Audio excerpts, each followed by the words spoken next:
Hello hi friends, welcome to SM online tech world. இன்றைக்கி நம்ம சேனலில் என்ன பார்க்க போகிறோன்னா, சீலிங் ஃபேனில் வந்து ஓல்டு மாடல் ஃபேன் ரெகுலேட்டர் வந்து எப்படி கனெக்ட் பண்ணலாம் அப்படிங்கிறத பார்க்கலாம். வாங்க எப்படி கனெக்ட் பண்ணலான்னு பார்க்கலாம் வாங்க. ஒரு சீலிங் ஃபேன் எடுத்துருக்குறோம். ஒரு பாக்ஸ் மாடல் வந்து ரெகுலேட்டர் ஒன்று எடுத்துருக்குறோம். அந்த ரெகுலேட்டரை வந்து ஓப்பன் பண்ணிக்கலாம். ரெகுலேட்டர் சுவிட்சு வந்து ப்ரெஸ்ஸிங் டைப்பில் அதிகமாக வருது. அதை நம்ம ஸ்க்ரூ டிரைவர் ஏதாவது யூஸ் பண்ணி அந்த சுவிட்சு பட்டனை வந்து வெளியே எடுத்துக்கலாம். எடுத்துட்டிங்கன்னா அதுக்கப்புறம் இன்னரில் வந்து 2 ஸ்க்ரூ இருக்கும். இதை ரெண்டையும் கழட்டி எடுத்திங்கன்னா மேலே உள்ள அந்த டாப் வந்து உங்களுக்கு வெளியே வந்துடும். இந்த பேக் சைடில் இந்த ஸ்க்ரூவுமே நம்ம வந்து கழட்ட வேண்டாம். இது உள்ளே உள்ள பொருட்களை வந்து ஃபிட் பண்ணி வச்சுருக்கோம். இதில் உள்ள இந்த 2 ஸ்க்ரூவும் வந்து நம்ம வந்து யூஸ் பண்ணி கழட்டிக்கலாம்.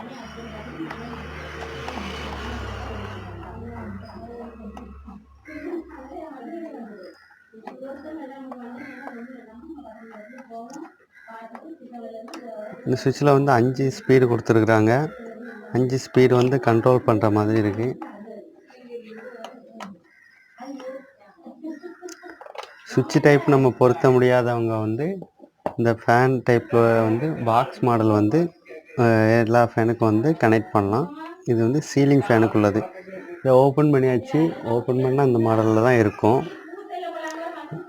எல்லாத்தையும் பார்த்துக்கோங்க. எல்லா லைனும் கரெக்டாக இருக்கான்னு மேனுவலாக செக் பண்ணிக்காங்க. செக் பண்ணிவிட்டு எல்லாம் ஓகேனா நம்ம கனெக்ஷன் கொடுத்துடலாம். இதில் பார்த்தீங்கன்னா இந்த மாதிரி ஒயர் வந்து சில இதில் சால்டிங் பண்ணிவிட்டு நீட்டமாக விட்டுருப்பாங்க. அப்படி இருக்கிறதெல்லாம் நம்ம வந்து கட் பண்ணி விட்ருவோம். இல்லைனா அது கீழே உள்ள அந்த சீட்டில் பட்டாலும் நம்மளுக்கு ஷாக் அடிக்கிறதுக்கு வந்து சான்ஸ் இருக்குது. அதனால் கட் பண்ணி விட்டுட்டு இதில் வந்து லைன் வந்து கொடுக்கலாம். இதில் எப்படி லைன் கொடுக்குது அப்படிங்கிறத பார்ப்போம். இதில் வந்து 2 லைன் தான் நம்ம கொடுக்க போகிறோம். அது எப்படிலாம் அப்படின்னு பார்க்கலாம்.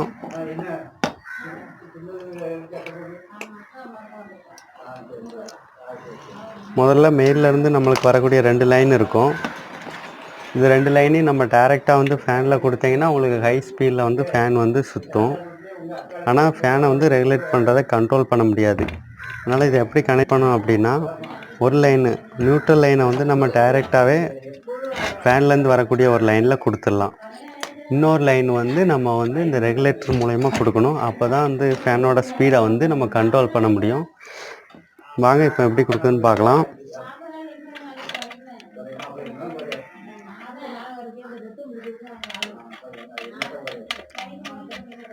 நம்ம இந்த போல்ட்டை கழட்டி எடுத்துக்கலாம். அப்போ தான் ஃப்ரீ ரன்னிங் பார்க்குறதுக்கு நான் ஈஸியாக இருக்கும்.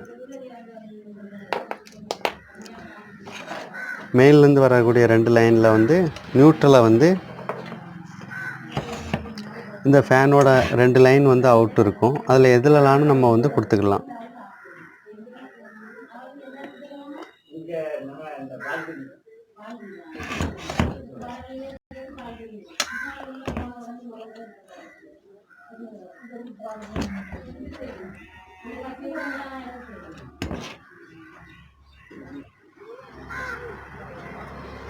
நல்லா ஸ்க்ரூவை வந்து லூஸ் பண்ணிவிட்டு நியூட்ரல் லைனை வந்து ஒரு லைனில் நம்ம கொடுக்குறோம். கொடுத்து ஸ்க்ரூவை வந்து டைட் பண்ணிடுவோம்.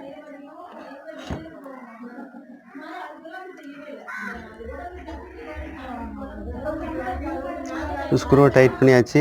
ஒரு லைன் பர்ஃபெக்டாக வந்து நம்ம ஃபிட் ஆகிடுச்சு. நமக்கு இந்த ஒரு லைன் தான் இருக்குது. இந்த ஒரு லைனை வந்து ரெகுலேட்டர் வழியாக நம்ம கொடுக்கணும். ரெகுலேட்டரில் எடுத்திங்கன்னா இந்த மாதிரி உங்களுக்கு கொடுத்துருப்பாங்க. இது எது நம்மளுக்கு இன்னும் அப்படின்னு பார்த்தீங்கன்னா, இந்த மாதிரி வச்ச உடனே எம்டியாக ஒரு லைன் இருக்கும். எதோடையுமே டச் ஆகாமல் எந்த வயருக்கும் கொடுக்காம எம்டியாக ஒரு லைன் இருக்கும். இதுதான் நம்மளுக்கு வந்து இந்த ரெகுலேட்டரில் கொடுக்கக்கூடிய இன்புட்டு, அதாவது மெயின்லேருந்து வரக்கூடிய இந்த பாயிண்ட்லேருந்து தான் நம்ம எடுத்து வந்து நம்ம ஃபேனுக்கு வந்து கொடுக்க போகிறோம். இது வந்து இதுலேருந்து எடுக்கக்கூடிய அவுட்டு. நம்ம மெயின்லேருந்து வரக்கூடிய லைன் இருக்குல்ல, அதை எடுத்து இந்த இன்னோட இடத்துல கொடுத்துடலாம். இதை எப்படி நீங்கள் கண்டுபிடிக்குது அப்படின்னு பார்த்தீங்கன்னா, இதில் உங்களுக்கு ஸ்க்ரூ மாட்டுற அளவுக்கு ஹோல்ஸ் கொடுத்துருப்பாங்க 2 இதுலேயுமே. 2லையும் மாற்றி கொடுத்தாலும் நம்மளுக்கு வந்து ஃபேன் ரெகுலேட்டர் வந்து ஒர்க் ஆகும். ஆனால் கரெக்டான ப்ராசஸ் படி கொடுக்கணுன்னா இந்த எந்த வயருமே கனெக்ஷன் ஆகாமல் எம்டியாக ஒரு பின் இருக்கும். அந்த பின்னில் வந்து நம்ம வந்து இன்னை கொடுப்போம். அதுக்கு வலது பக்கமாக இருக்கக்கூடிய ஒரு பின்னில் இருந்து தான் நம்ம வந்து அவுட் எடுத்து ஃபேனுக்கு கொடுப்போம். ரெண்டுலேயுமே ஸ்க்ரூ மாட்டுற மாதிரி கொடுத்துருப்பாங்க. அதை வச்சே எந்த 2 பாயிண்ட் அப்படிங்கிறத கண்டுபிடிச்சிடலாம். இப்போ வந்து இதில் வந்து நம்ம என்ன கொடுத்து கீழ் பக்கமாக நம்மளுக்கு இந்த ஹோல்ஸ் கொடுத்துருப்பாங்க. அந்த வழியாக நம்ம எடுத்துக்கலாம். சப்போஸ் உங்களுக்கு சைடில் வேணும் அப்படின்னா உங்களுக்கு இந்த சைடில் உள்ள கேப் வழியாகவும் நம்ம வந்து உள்ளே வந்து கொடுத்து வயரை வந்து எடுத்துக்கலாம். இப்படி வச்சோன்னா இந்த சைடு வழியாக கேப் நம்ம கொடுத்துக்கலாம். சப்போஸ் நம்மளுக்கு ஹோல்ஸ் வந்து நம்ம போர்ட்லேருந்து பின்னாடி தான் ஹோல்ஸ் போட்டிருக்கோம் அப்படின்னா இந்த வழியாக வந்து நீங்கள் வெளிப்பக்கமாக எடுத்துக்கலாம். இந்த வழியாக கொடுக்குறோம். ரொட்டேட் பண்ணிவிட்டு இதை எடுத்து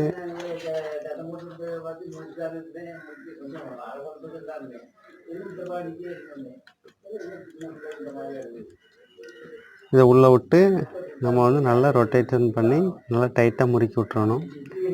நம்ம இழுத்தாலும் இது வந்து கலந்து வராத அளவுக்கு கொடுத்துடணும். இதை நம்மளுக்கு வந்து ஒரு பாயிண்ட் கொடுத்தாச்சு, இன்னும் கொடுத்தாச்சு. இப்போ பாருங்கள், மெயின் சோர்ஸ்லேருந்து வரக்கூடிய ஒரு லைனை வந்து நம்ம ஃபேனில் உள்ள ஒரு லைனில் டைரெக்டாகவும் இன்னொரு மெயினை வந்து நம்ம வந்து ரெகுலேட்டரில் கொடுத்துருக்குறோம். இப்போ இதிலேருந்து ஒரு அவுட் எடுத்துக்கலாம்.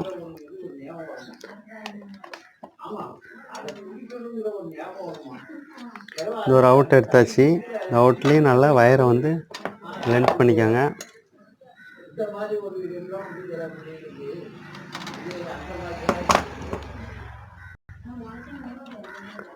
லென்த் பண்ணிவிட்டு இந்த ரெகுலேட்டரில் வந்து இந்த பாயிண்டில் வந்து கொடுத்துருவோம்.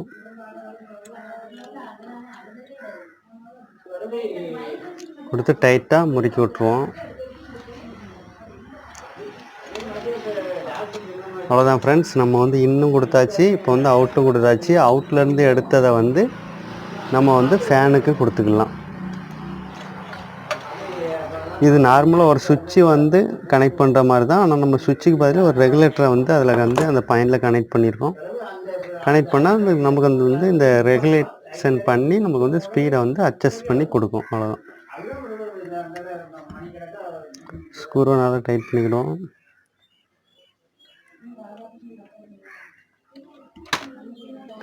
அவ்வளோதான் ஃப்ரெண்ட்ஸ், நம்ம கனெக்ஷன் ஓவர் ஆயிடுச்சு. இப்போ எப்படி ரன் ஆகுது அப்படிங்கிறத வந்து நம்ம செக் பண்ணிடலாம்.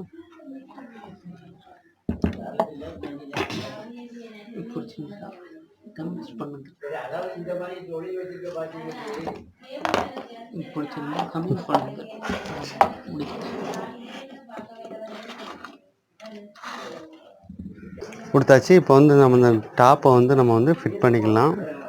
இதான் அதோட டாப்பு. இதை வச்சிங்கன்னா இந்த இடத்துல தான் இந்த டாப்போட 2 ஸ்க்ரூவும் வந்து நம்ம வந்து கரெக்டாக ஃபிட் ஆகும்.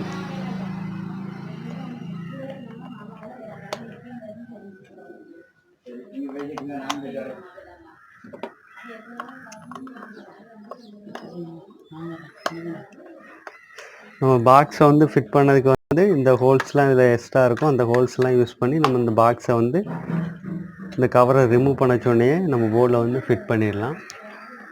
ஃபிட் பண்ணி முடித்ததுக்கப்புறம் வயருக்கு நம்ம அதுக்கேற்ற மாதிரி ஹோல்ஸ் போட்டு நம்ம ரெடி பண்ணிக்கலாம். இதுதான் அதுக்குள்ளே டாப்பில் வரக்கூடிய அந்த மாற்றக்கூடிய சுவிட்சு.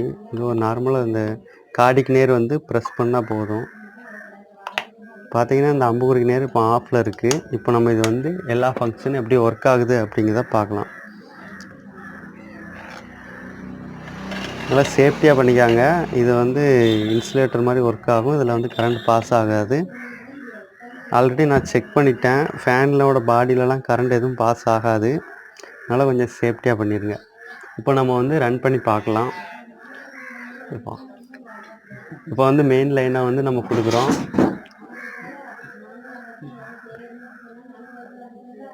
மெயின் லைனில் வயரை கொடுக்கணும். வயரை கொடுத்து நம்ம வந்து சுவிட்சை வந்து ஆன் பண்ணிக்கலாம். பார்த்திங்கன்னா மெயின் லைனில் நாங்கள் டெம்பரரியாக ஒரு லைன் ரெடி பண்ணியிருக்கோம். அதில் வந்து ப்ளக்கை கொடுத்தாச்சு. இப்போ ஆன் பண்ணி நம்ம வந்து எப்படி ஒர்க் ஆகுது அப்படிங்கிறத பார்க்கலாம். இப்போ ஆன் பண்ணுங்கள். இப்போ வந்து ரெகுலேட்டரில் வந்து ஃபஸ்ட்டு ஸ்பீட் வைப்போம். இப்போ ஆன் பண்ணு.